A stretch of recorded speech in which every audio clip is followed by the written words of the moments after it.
Okay, so let's start. So we are very happy to have Professor Nisheeth Vishnoi from Yale University, who's an expert and who has made contributions to several fields of computer science and complexity theory, algorithms, machine learning, recently fairness, and sampling. And today he'll be telling us about sampling from various objects, including the Harishchandra H6 Zuber distribution and connections to both random matrix theory and to privacy. So with that, we'll start to talk. Thank you, Piyush. Am I audible? Just I wanted to check. Yes, we can hear you. Okay, great.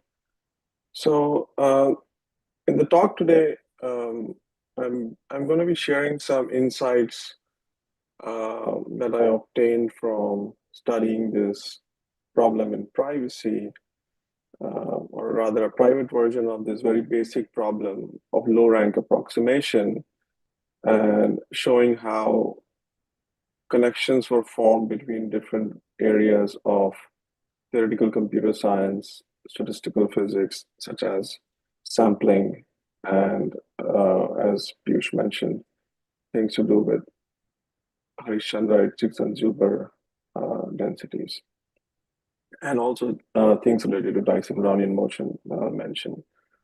So let's start with the motivation. So we are given a data matrix, and often what we would like to do is to output a low rank approximation to its covariance matrix. So you can imagine the data matrix consisting of, whose rows consist of people and the columns consist of some information about or data about these people, and the data may or may not be sensitive. This is a very classical problem, and many different notions of approximation exist. In this talk, I'll focus on a couple.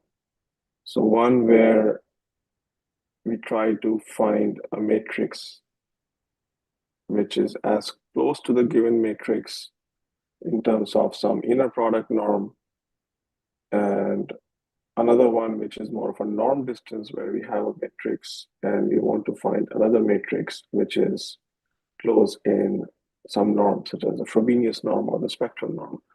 So just to kind of explain this notation, I think this will show up a few times. So when we're given a matrix M and we assume it's a covariance matrix, so in particular, it is positive, semi-definite, and symmetric. Sigma 1 to sigma d denote the eigenvalues, or in this case also singular values, of this matrix M. We assume a diagonalization of M, where this capital sigma is just the matrix where we have put in the diagonal entries as the eigenvalues. So since we are working for, we also sometimes use lambda. Sigma is coming from singular values, lambda is coming from eigenvalues, but we are working in the positive semi-definite regime, so they are just the same. And V is a set of orthonormal eigenvectors. So what we're really looking for is the following, and let me try to explain some notation here. What we're looking for is a unitary matrix, a D cross D unitary matrix V hat, such that when I conjugate this unitary matrix, when I conjugate the diagonal matrix with this unitary matrix and look at its distance, whether in terms of inner product or Frobenius norm or spectral norm, I want to either maximize or minimize, depending upon whether it's a closeness measure or a distance measure. So I hope the problem is clear. Let's look at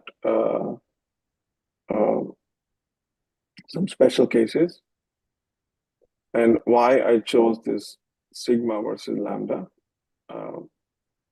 So sigma is the set of eigenvalues of the given matrix. Lambda is the set, is in some sense the set of eigenvalues of a target matrix.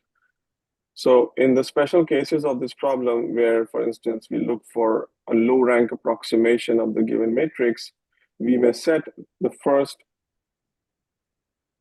k lambda. So if you're looking for a rank k approximation, we may set the first k eigenvalues of this diagonal matrix lambda to be the same as the given matrix and the rest as 0. And there's also a version of this problem where we want to approximate M by some kind of a projection matrix, in which case we can set the first k eigenvalues to be 1 of the target matrix and the last k eigenvalues to be 0.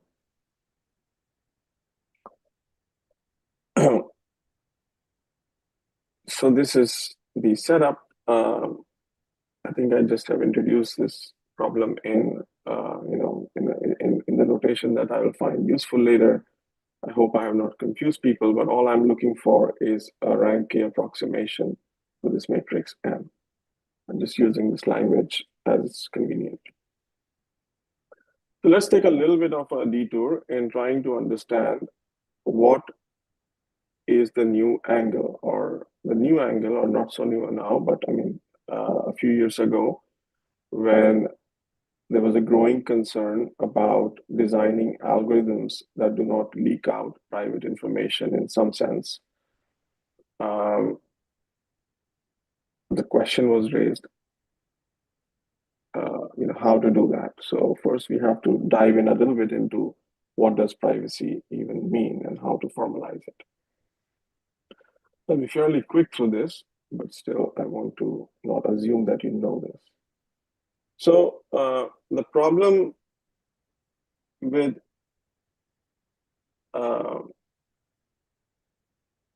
general algorithms which just output the data as it is, or sometimes might anonymize the data, just remove the revealing information such as name, etc., is, and this was one of the early approaches to try to anonymize and prevent privacy, is that it doesn't really work. And even moderately dimensional data about people, after you remove the sensitive information or the revealing information, can still reveal identity of individuals. And then there are some very famous examples, such as this Netflix example, where Netflix launched a challenge to improve its recommendation algorithm by releasing anonymized data sets. And then people were able to figure out who the users are by some auxiliary information.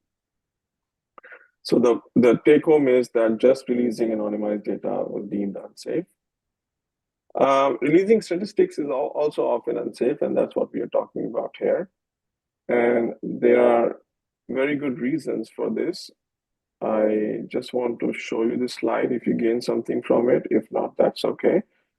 But I just want to make this point that not only releasing private information about individuals is bad, releasing statistics about a population may also sometimes reveal privacy, in particular in sensitive applications such as medical diagnosis or healthcare in general. Because from these statistics, people can reverse engineer and find information related to things such as whether you may or may not belong to a particular group. For example, someone has cancer or not. So in around 2006,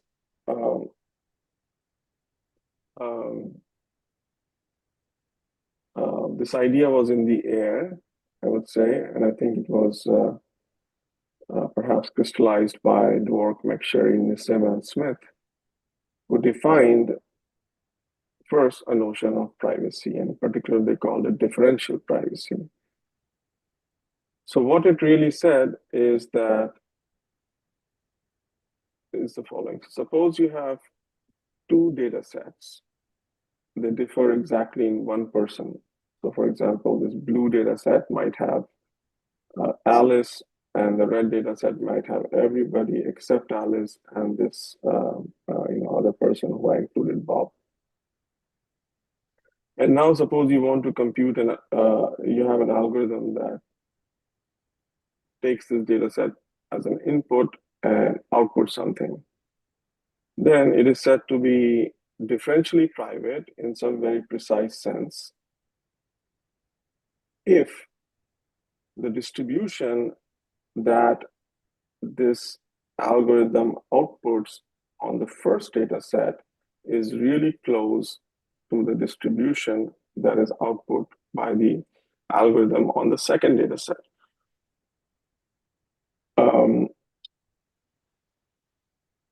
Deterministic algorithms could not achieve privacy. I think this was shown before. So we were looking for randomized algorithms, and in particular, this was the notion that was proposed. So if you look at now what and how this closeness is measured, there are two parameters which usually define a differentially private algorithm. One is additive, delta, and a multiplicative, epsilon. So think of e to the epsilon as 1 plus epsilon. And think of delta equal to 0 for the moment. So what this condition is really saying is that multiplicatively, the two probabilities at any, if this was a continuous distribution, for instance, then the PDF of these two distributions is pointwise within 1 plus epsilon of each other. So this may be different than the notion of closeness of probability distributions that you might have seen earlier in this workshop. It's not total variation, it's not Kullback-Leibler divergence, it is just a different notion. It's pointwise or infinity. So you want the two distributions to be close everywhere at each point, and this is, I think, the strongest notion that you can imagine. Now, why this is something that I'm not going to go into, but our task becomes, going back to the original problem, given some low rank approximation, given some matrix which we are trying to approximate, we now have to come up with some algorithm which outputs distribution over all, let's say, rank K matrices. And it has this property by design, that if I now change the matrix a little bit, and what would it correspond to in this example here? It would correspond to taking one person out and replacing this one person by another person. So if I have these two matrices, and if I change the distribution, if I look at M1 and M2, then I'm going to get two distributions over the space of low rank or rank K matrices, and I want these distributions to look to be close in this sense. I hope the problem is clear. And first, I'm going to talk about this pure differential privacy, which is when delta is 0. And in the second half of the talk, I'm going to talk about the setting where delta may not be 0. For the delta equal to 0 setting, or the pure differentially private setting, which is a stronger notion, or compared to the setting where delta may not be 0, several researchers suggested the following very natural algorithm, if you think about it. What it said was the following. So what is the algorithm? Or what is the kind of model, I would say, not the algorithm. We'll have to find an algorithm to sample, but what is the model of the distribution?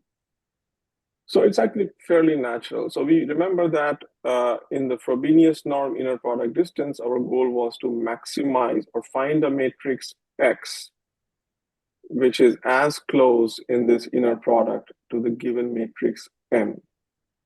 So instead of outputting the one that maximizes this inner product, we set up Gibbs distribution in this space where X belongs, and ask to output a matrix X whose probability is proportional to the inner product. So while this density is maximized for the optimizer, it is not a delta distribution around the optimizer. It smoothens out the density around the optimizer, or the maximizer in this case. And we add this epsilon here because this is a few lines proof from here to show that if you can sample from this matrix distribution, then the output will satisfy the epsilon or pure differential privacy constraint that I introduced in the previous slide.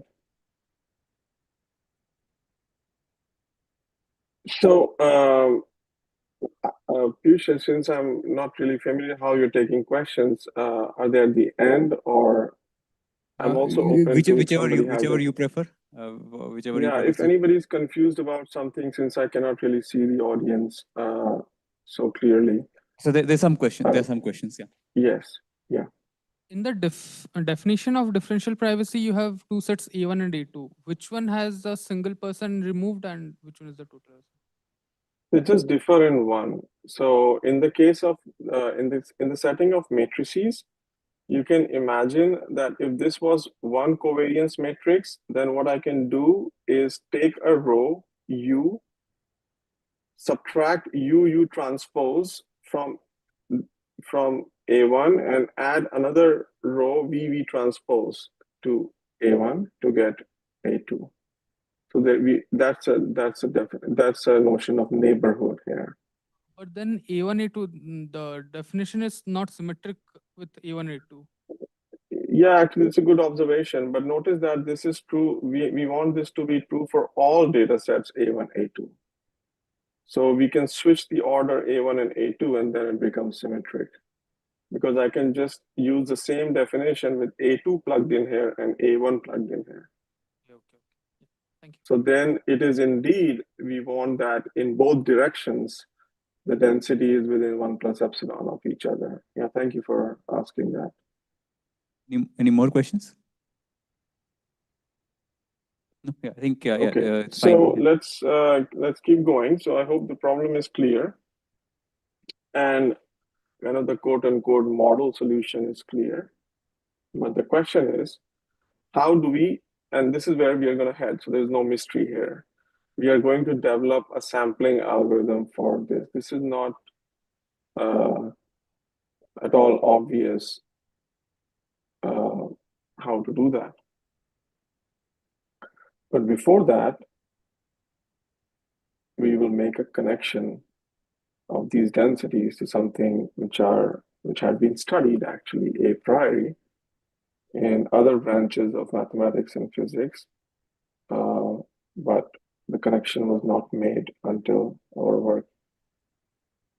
So let's start formulating this problem in somewhat of a funny manner, which is by defining what are called unitary orbits. So, what are unitary orbits? So unitary orbits here just mean that I take a diagonal matrix, let's say lambda, and I look at all possible D cross D Hermitian matrices which have the same spectrum as lambda.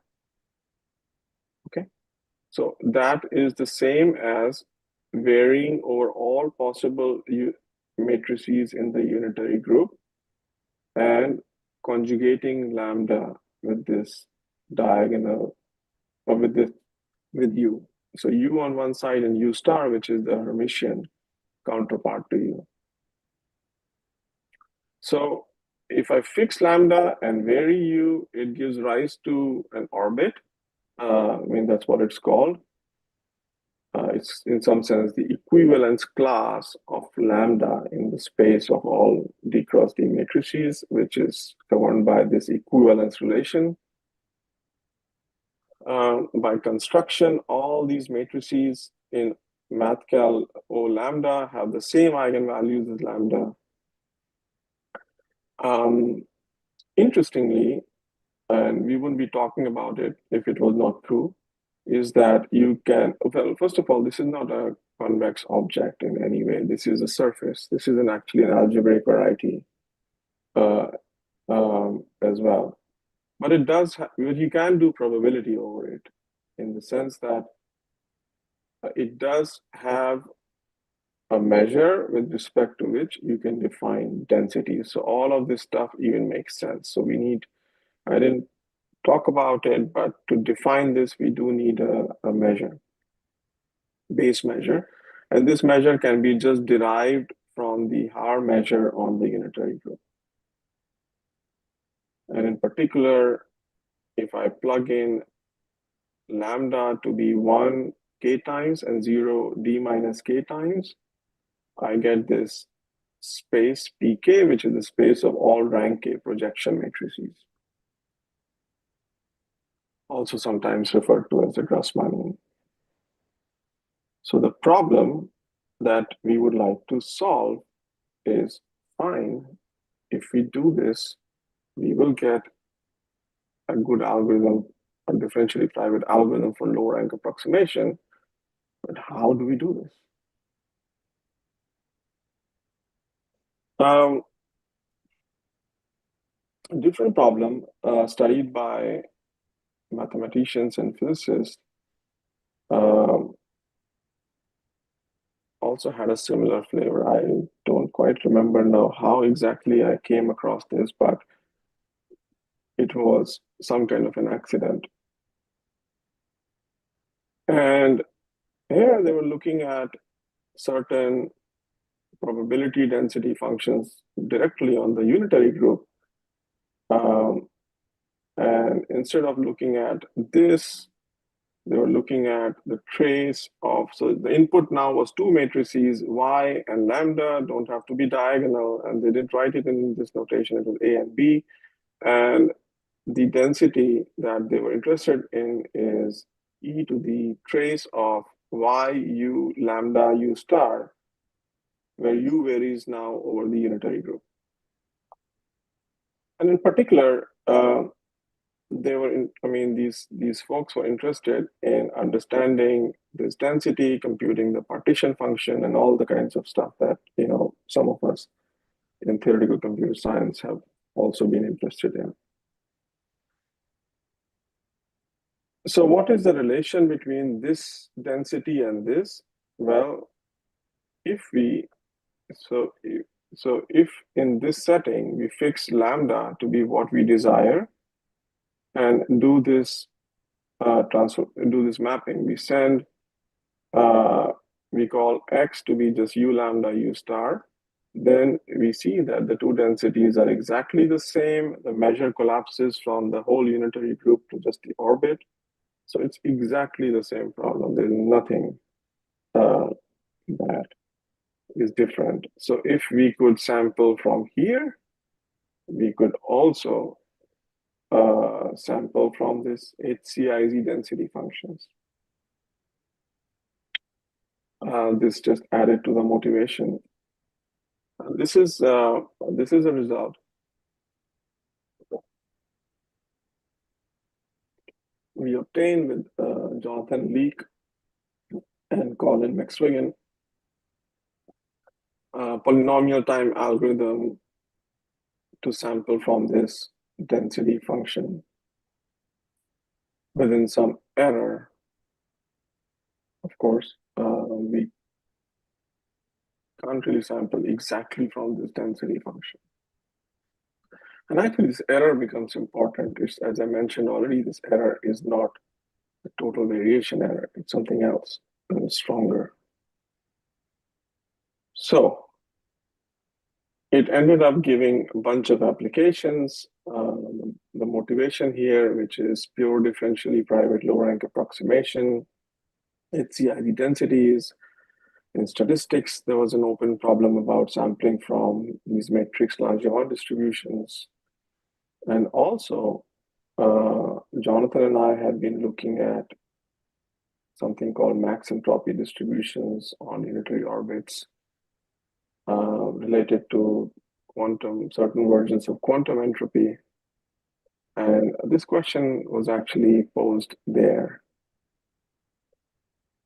So that is the real story of this, that first we wrote that paper, we realized that we want to sample from such a density, and then we realized all these connections, including the connection to differential privacy. I must mention that while I'm not going to talk about it, it is non-trivial to sample with this error. And this is a paper, if you're interested, you can look at my paper with Orr and Mangugi, which shows how you can convert certain types of total variation samplers to infinity distance samplers, which turned out to be sufficient for us. So let me give you a proof overview. And I think this is something I hope at least there is some take home for technically for the technical audience here. So this is what we want to do. We are given a y and a lambda, and we want to sample from this density. So first, let's ask ourselves a question. How do we sample from a random unitary matrix? If I just want to output a random unitary matrix, we would be talking if you didn't know how to do that. So and this is how you can do it. So you just sample a random Gaussian vector, normalize it, and then you repeat in the space orthogonal. So you might think something like this can also generalize, but because of the presence of this matrix Y, the measure that we are dealing with is not unitarily invariant. And so this kind of a technique only works for measures which are invariant under the whole unitary group. But by design, we are working on an orbit, so this technique, unfortunately, doesn't work.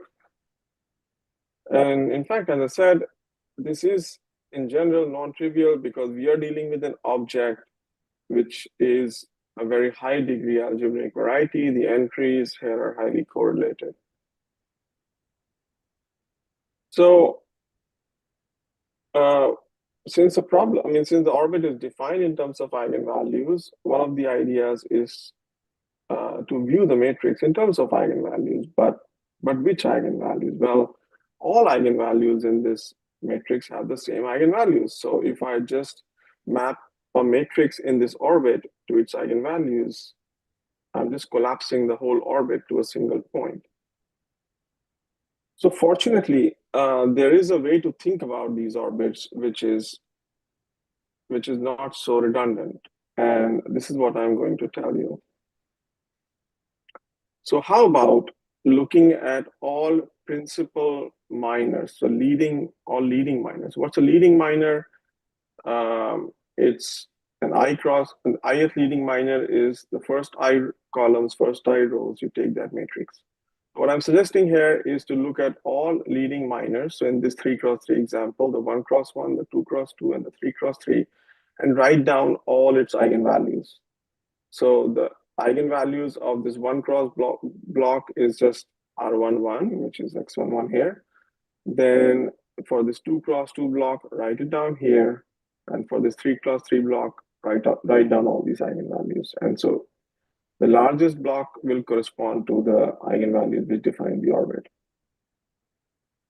So this is now more eigenvalues. It's not just the eigenvalue of the big matrix, but also of these smaller matrices.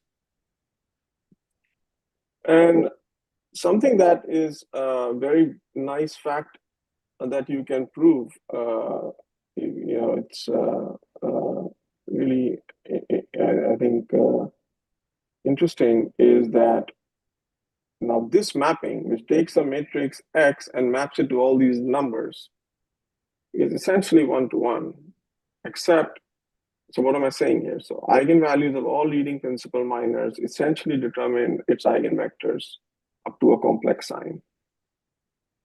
So for us, this was essentially enough, because if now we could sample somehow these numbers, then we could go back and add these complex signs, and we have a way to kind of add these complex signs. We understood what the distribution of signs were separately. This thing has a name. It has been studied classically in mathematics. It's called the Rayleigh map. Don't quite know why exactly this was studied, but let me tell you very interesting properties of this map.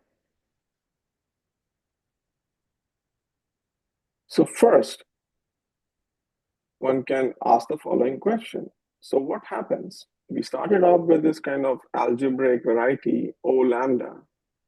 And every point in this algebraic variety, I apply this Rayleigh map. And so I get a bunch of numbers. Right now, I've not even told you how to organize these numbers. This is a vector at the end of the day, but there is a way to organize these vectors. Let's say if you fix a way to organize these vectors, then you're going to get some set again in a slightly lower dimensional space. So you may ask, what is that object? And it turns out by some very basic linear algebra that, first of all, even though we arrange in each row the eigenvalues in decreasing order, there are additional inequalities which govern these numbers, which are called interlacing inequalities. So interlacing is a phenomena in spectral geometry, where if I look at this matrix and I look at this smaller matrix, then the eigenvalues of this essentially lie in between the eigenvalues of the bigger matrix. I hope you can see my cursor. I have been moving it. So in particular, this eigenvalue will be in between this two, this will be in between these two, and that is why I have written this object in this funny manner. So in fact, it turns out that the image of this orbit under this Rayleigh map is exactly a polytope. And it's governed by all these inequalities that I have shown here. These are all the inequalities that are the defining inequalities of this polytope. So this is not at all an obvious fact. There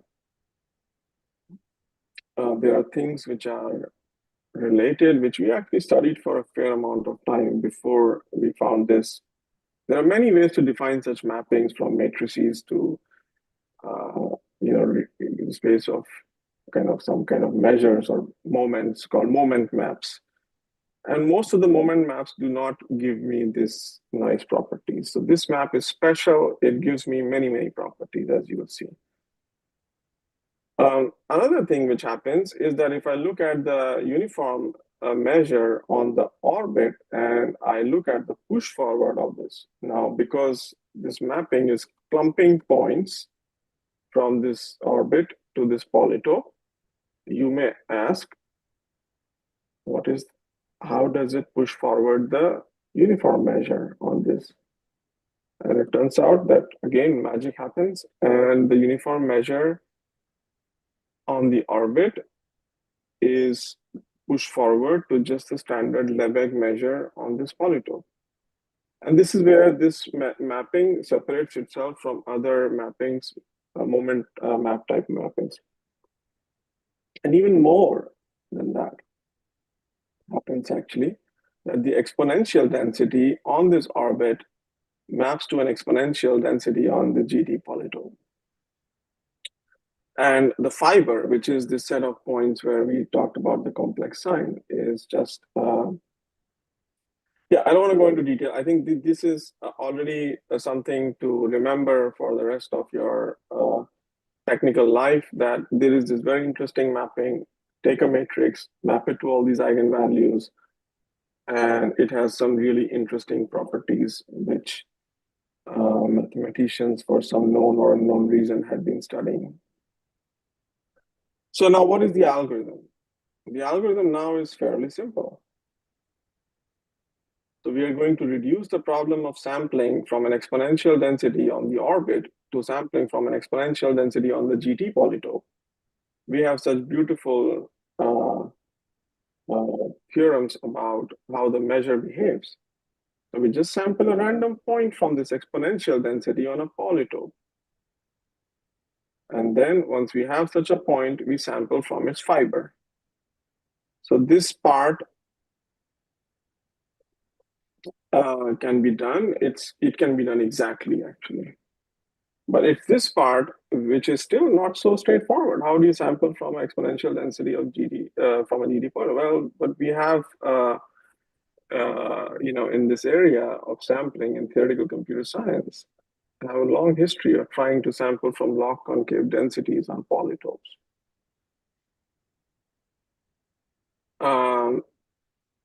So we can use that, or can we? Well, most of this work focused on total variation distance. So there are still some issues, and you're welcome to read the paper to try to figure out how we go from these total variation bounds to these infinity distance bound. But yes, that's if you're willing to believe that, then that's the idea. We can essentially just plug and play here. This is the power of this viewpoint. So I'll take a 10-second pause to see if anybody has questions before I move on to the next part. Any questions? All right, so in the case of rank one, if you want to do a rank one projection, so which is like finding the best eigenvector of the matrix, the algorithm actually is fairly direct. It's a log linear density on a simplex because the GT polytope corresponds to the simplex in the setting. And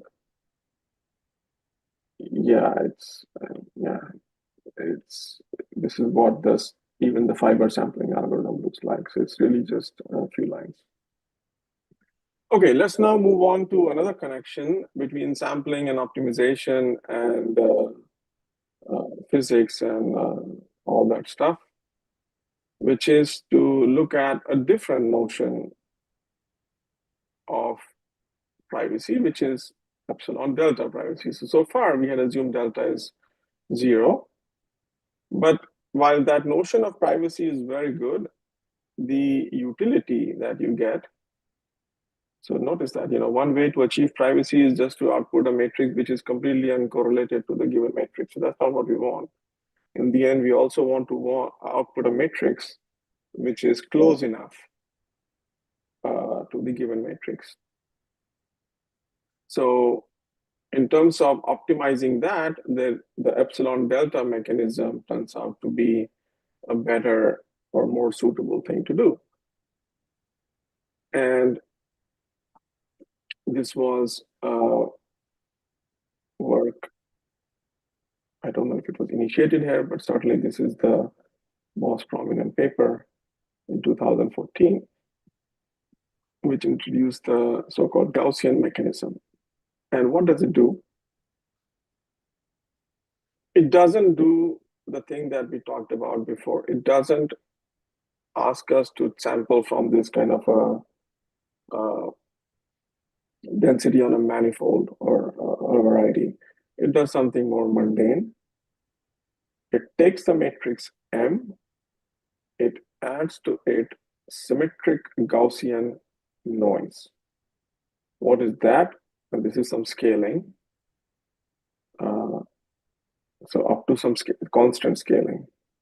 Up to some scaling, we just look at a matrix G who has IID normal 0, 1 entries and add its transpose divided by 2, if you like. And that's really what symmetric Gaussian noise is. So you add that up to some scaling, and then you compute the best low rank approximation of this perturbed noisy matrix. Okay, so the algorithm is very simple. Perturb the object. So essentially there are two main ways in which you can achieve differential privacy. Either you add noise in the input space or you add noise in the output space. The first approach was essentially adding noise in the output space. This is adding just the noise in the input space and then computing the function. So when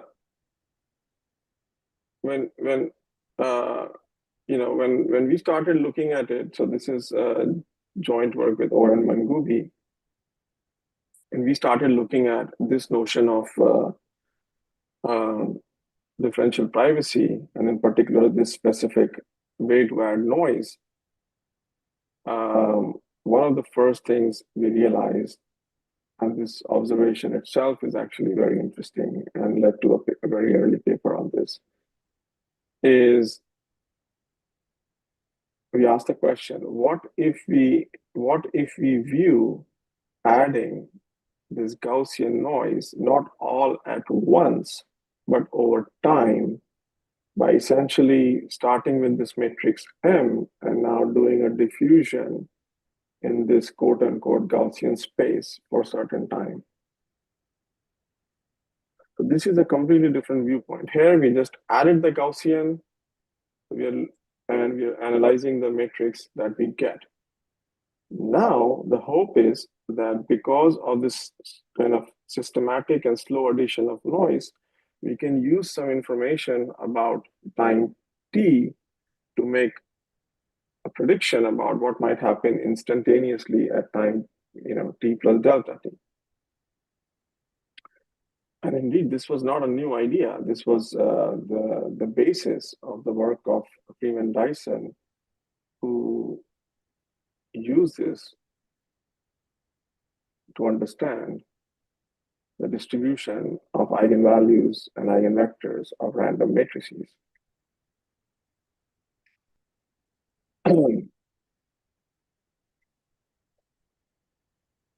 So I'm going to show you how a little bit, and this is going to get technical. This is not as easy as in some sense, the previous one, but I hope the idea is powerful, and I think this is something that one can take home, which at least for an audience in theoretical computer science, well, now there are more and more examples of learning about stochastic differential equations. This is one of the first ones where we kind of encourage people to read more about it. So, but let me first tell you the result. So what we showed was the following. This is all joint work with Oren Mangubi. What we showed was that if instead of adding real Gaussian noise, we add complex Gaussian noise. This is something weird and technical at this moment. It'll not be obvious why we are doing that. Then we can do the same thing. So we add complex Gaussian noise in this manner. We compute the low rank approximation, and then we just, if the matrix turns out to be complex, we just project it to its real part. And somehow differential privacy is very nice in this sense because it has what is called the post-processing property. So if you compute an object through a differentially private protocol, no matter what you do after with it, it cannot ruin the privacy guarantee. So this was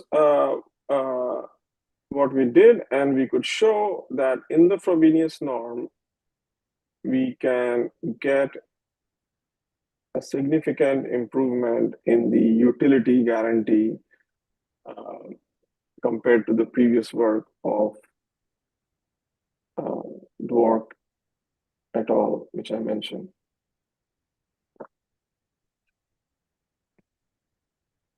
So how do we do that? Well, okay, and there was also like several byproducts of this result. I mean, I guess the full version of this paper just got published in JCM. It's 100 pages, and it has like really intense new results, even related to things which are completely unrelated to the problem. about gaps of eigenvalues of random matrices, which may be of independent interest. I know that there is a growing interest in the TCS community around these things, so I encourage you to look at this paper. In particular, there was some open problem in this paper of Nguyen, Peritao, and Van Wu about how do gaps of random matrices, gaps of eigenvalues of random matrices scale, and we give a better scaling than what they had. So, okay, let's go back to the simple. So, I mean, I'll try to explain to you what I can explain simply, and then pretty much leave out the rest. So what does it mean to view addition of Gaussian noise? And what does it bias? So remember that the differentially private protocol or the Gaussian mechanism was to take this matrix M and at once add the G plus G transpose, divide by or times some constant. Let's pretend for the moment the constant is just half. What we will do instead is to add that noise slowly. That's all. So what does it bias? Well, what it buys us is this very, very powerful, conceptually powerful idea discovered by Freeman Dyson, who actually wrote down the equations of evolution of the eigenvalues and the eigenvectors of the matrix. Well, except that these are not ordinary differential equations. These are stochastic differential equations. If you know what it is, you know what it is. If not, I'll just give you a little bit of a hint here. But let's just look at, for example, this equation here. So this governs, so gamma I of t is the ith eigenvalue of the matrix MT. And what this is really saying is that, okay, even though I'm using letters from standard calculus like D, but this is not the usual differentiation. It's something called Ito calculus. It comes from Ito calculus and so on. Well, what this is really saying is that basically the evolution of the ith eigenvalue has two terms. One is this kind of pure white noise, so as if like it's just randomly perturbed without any bias.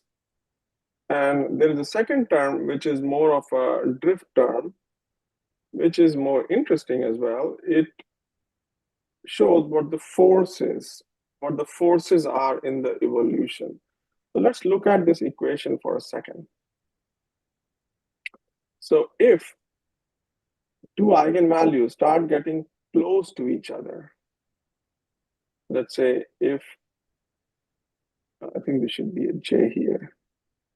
So if two eigenvalues come close to each other, then this denominator starts becoming very small, and so this numerator starts becoming very big.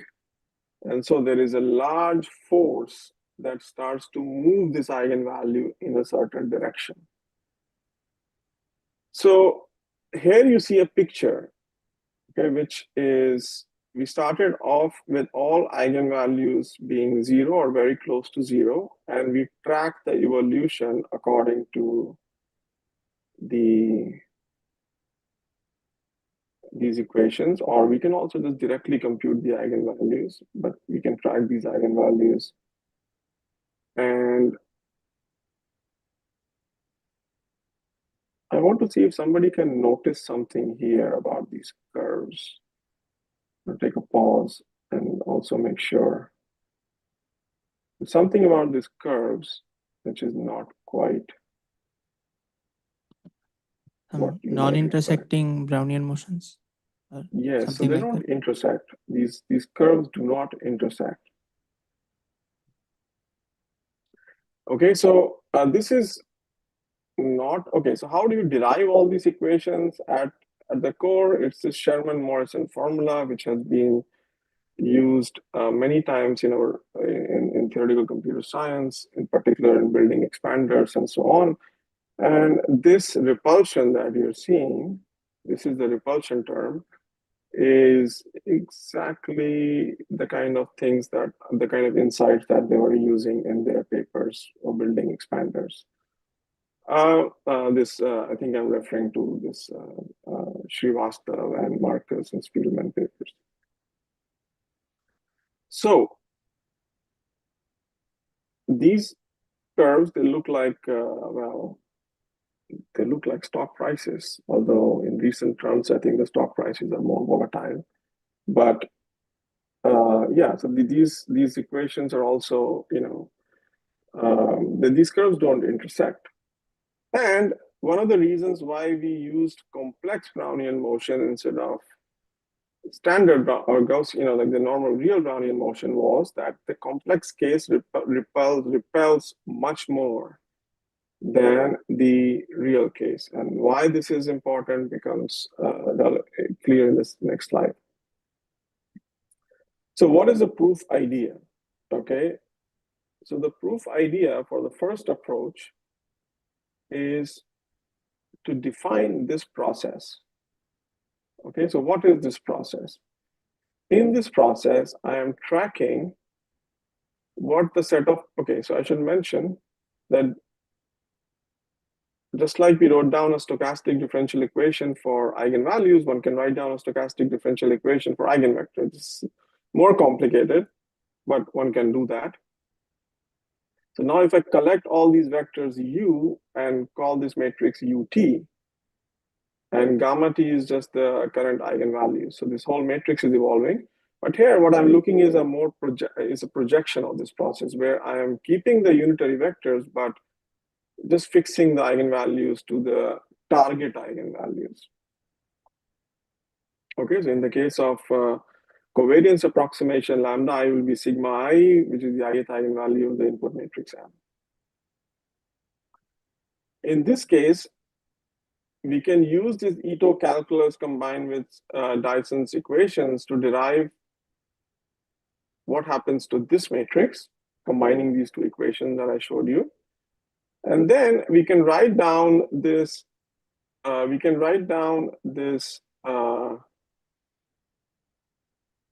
error or utility, which is basically the projection matrix after time capital T minus the beginning as an Ito integral using these differential equations. Okay. And in this first approach, which was published in 2022,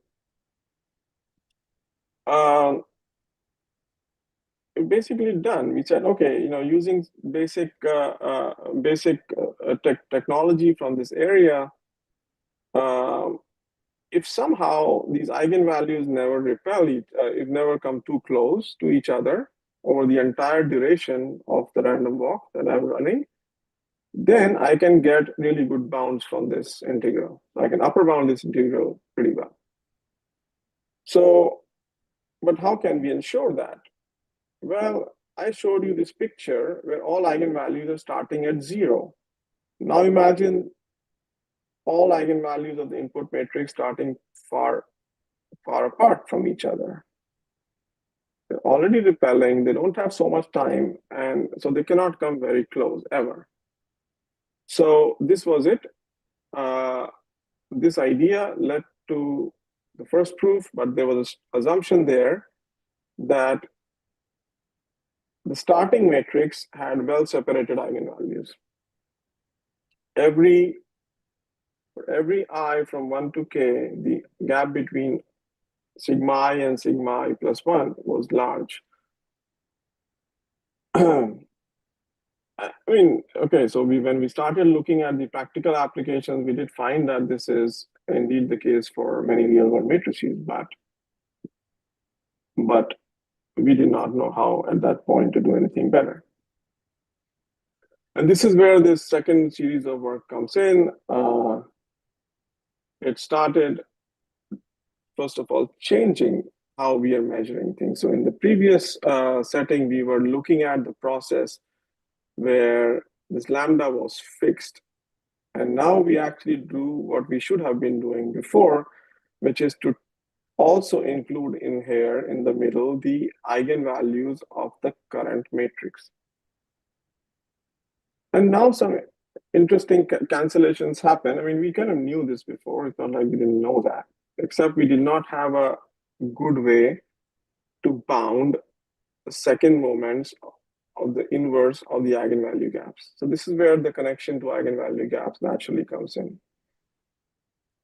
So we were stuck on this problem. How do we show this? And the current results in random matrix theory, which is a very highly developed area, I would say, were not enough. So we had to basically prove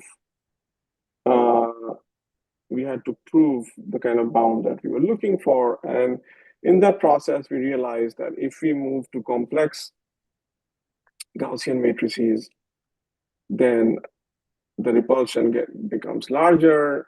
There is no problem as far as differential privacy is concerned because of this post-processing property I mentioned. Yeah, so we could do it. Let me just say that we showed this, and then with a lot more work, essentially one of the key ideas was to try to understand how the mean curves behave, and then show that things don't get out of control. And yeah, a lot of analysis, I guess. But yeah, I'm gonna skip all this stuff. You're welcome to look at these slides. And given that I have 1 minute left, I would like to conclude. So in this talk, through the motivating example of differentially private low rank approximation, which is essentially this optimization problem where you're trying to find a matrix closest to a given matrix of a specified rank.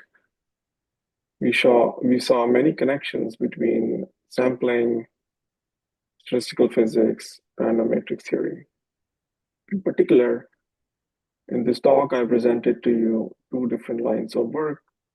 One, which was about pure differential privacy and which ended up designing algorithms that can sample from log linear densities on orbits or unitary orbits, which is exactly the HCIZ problem. And so it has applications in beyond our motivation of differential privacy. And the second approach, we viewed Gaussian noise or adding a Gaussian matrix as doing a random walk. And this viewpoint combined with Dyson's equations and tools from random matrix theory that we developed led us to improve bounds for differential privacy. So I want to end with a couple of comments and questions. One is that so far we talked about utility in Frobenius norm. And in fact, even in the world of differential privacy,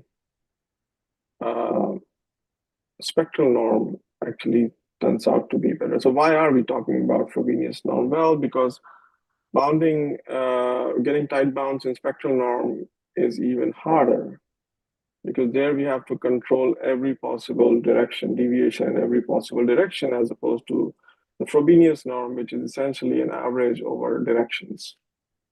So it's actually more important from a privacy point of view, yet almost no work addressed that because of technical difficulties. And in this upcoming work with Phuc Tran, who's a PhD student here at Yale, and Van Wu, who's my colleague here at Yale, we have been able to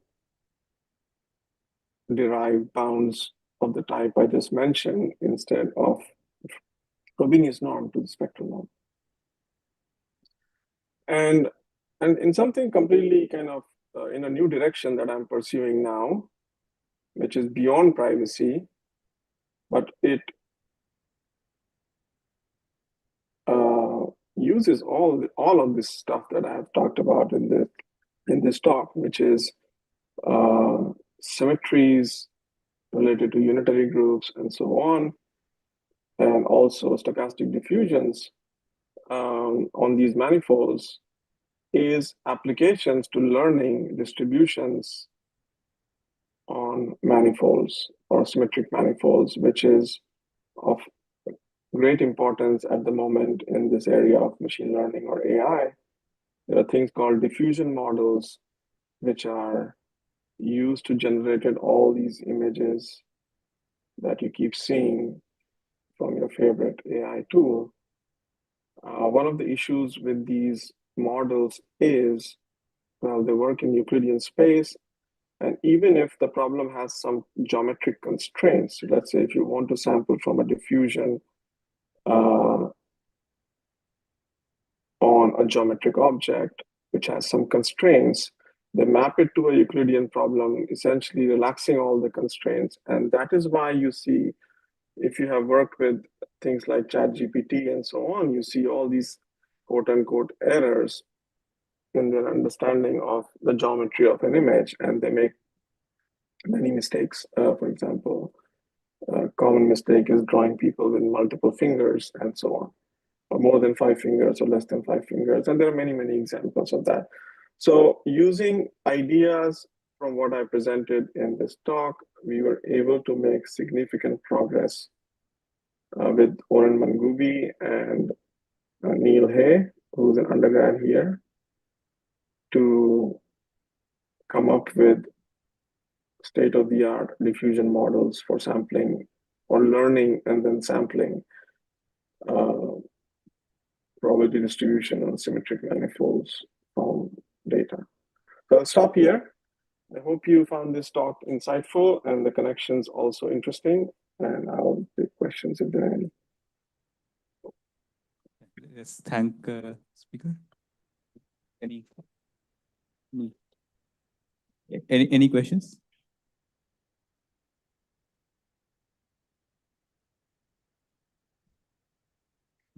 So maybe I can ask our so what other linear algebra problems make sense in a differential privacy? So let's say something like QR decomposition or